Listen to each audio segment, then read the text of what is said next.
Hi everyone, it's Emma here, and today I am talking through a guide to the best and worst drinks if you suffer from UTIs or cystitis. So, as a nutritionist, it's a common question that I get asked which foods can help with different ailments or conditions. But what I also like to talk lots about is different drinks, as I think this is an area that sometimes people forget about, and your drinks throughout the day, of course, can really add up. And especially when it comes to conditions affecting the urinary tract, so symptoms of UTIs or cystitis. So this is why I want to focus on this today.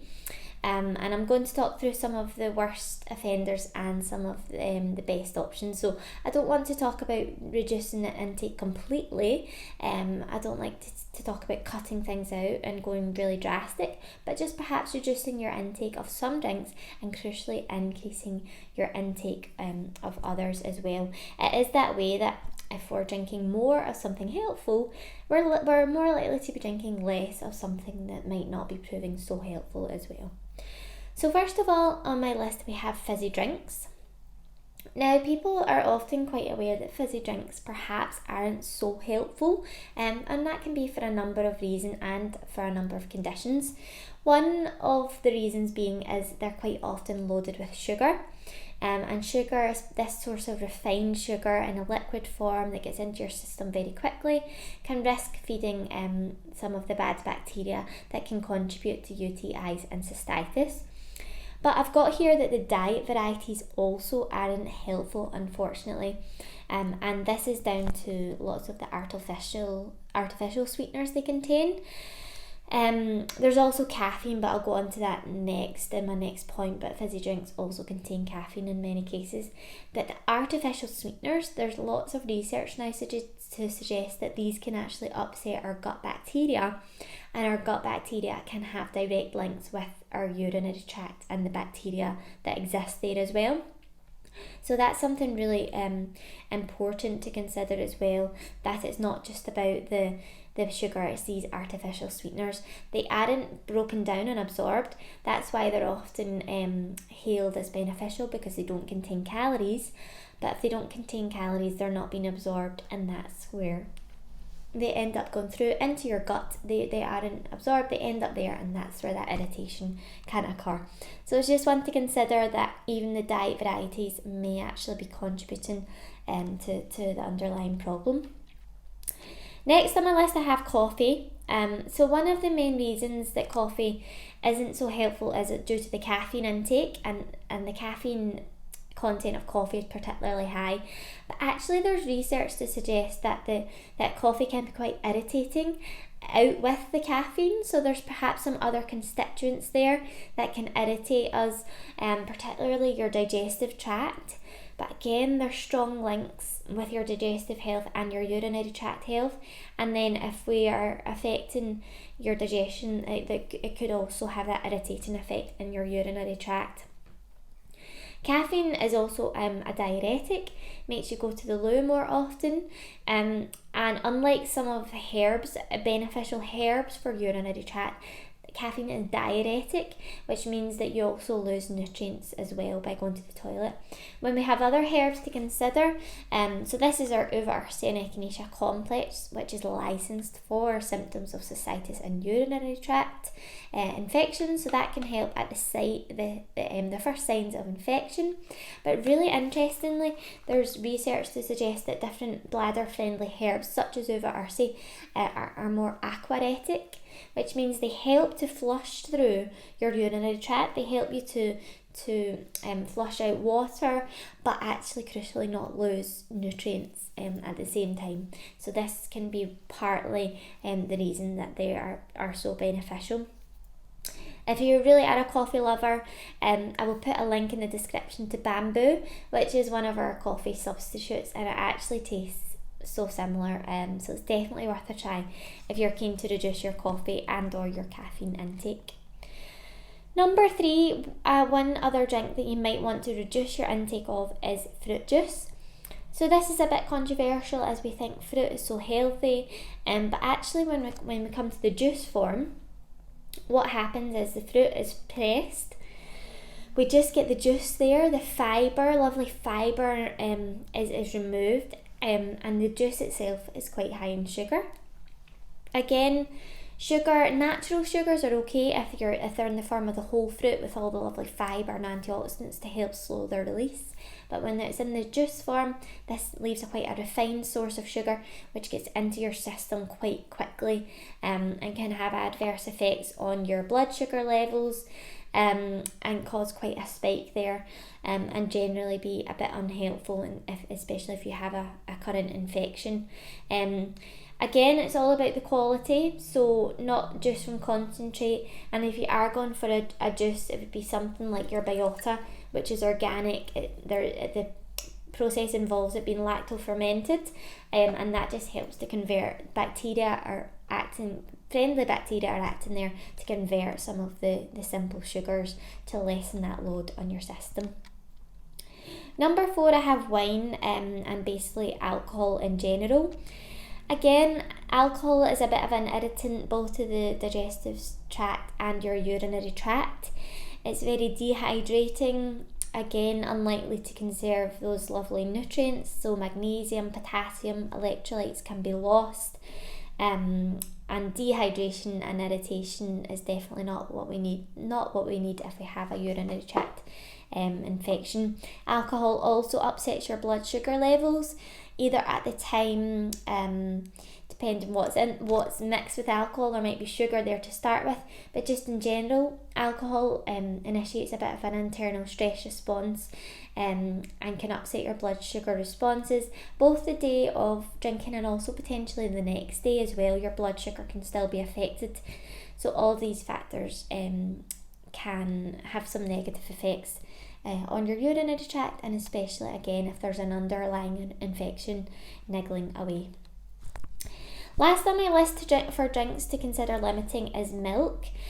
So this is a bit of a controversial one, slightly individual, so doesn't apply to everyone, but if you are struggling and you think there are areas of your diet you could have a bit of a play around with, milk might be one to consider. It is considered mildly pro-inflammatory in the body. It's quite taxing on the digestive system. Some people are lacking in the enzymes we need to properly break down milk, for milk especially, and this can cause havoc with your digestion. Also the organic status of dairy, so organic is going to be more safer, or this milk or dairy that isn't organic may be more problematic, is what I'm trying to say. So if cystitis is recurrent, or UTIs, it might be one just to play around with and consider reducing your intake. Fermented dairy, such as your yogurt, certain cheeses, are generally going to be a little bit gentler, so that's just something else to consider there in terms of your dairy intake. Moving on to the positives, what should we be including more of? Always number one is water. So at least 1.5, if not 2 litres of water daily. Trying to stick with the plain water. There is research to suggest that even fizzy water may not be quite so beneficial for us, for a number of reasons. So trying to stick to that and add some fresh herbs or fruit slices if you prefer a bit of flavour, or pop a straw in, ice cubes, a nice fancy glass you like the look of, anything that will make you more likely to keep sipping and increase your intake. Next on my list is Mulkazin. So this is very much focusing more so on the digestive health, but interestingly both our urinary tract and our large intestine benefit from being slightly acidic. That helps to support the balance of bacteria there. So something like Mulkazin is rich in L+ lactic acid, and from here it can help to support your gut bacteria. And remember, the balance of bacteria in your gut nicely translates into the vagina, the urinary tract, all these surrounding areas. So it can be a nice tactic, especially if you've tried everything and you've not really thought about your digestion so much. Can definitely be a nice route to go down. Then I'm just talking about cranberry juice, number 3. So I've mentioned fruit juice, not so helpful in many cases, but actually the exception is cranberry. Now, I would say even with cranberry, we don't want to be drinking lots and lots.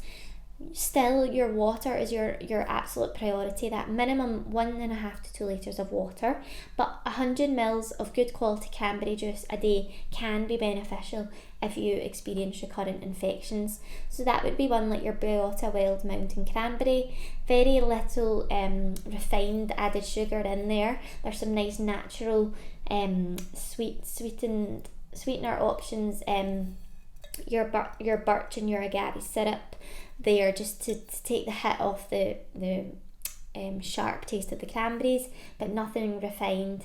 And there is, interestingly, lots of research, particularly around the prevention of urinary tract infections with cranberry. So there's an ingredient, a component of cranberry which can potentially help the bacteria to stop sticking, so prevent it from sticking before it makes its mark. Then I have herbal teas on my list, number 4. So we've talked a bit about the effects of caffeine and how reducing your intake of caffeine can be helpful. And then we've got the beneficial components of herbal teas to consider as well.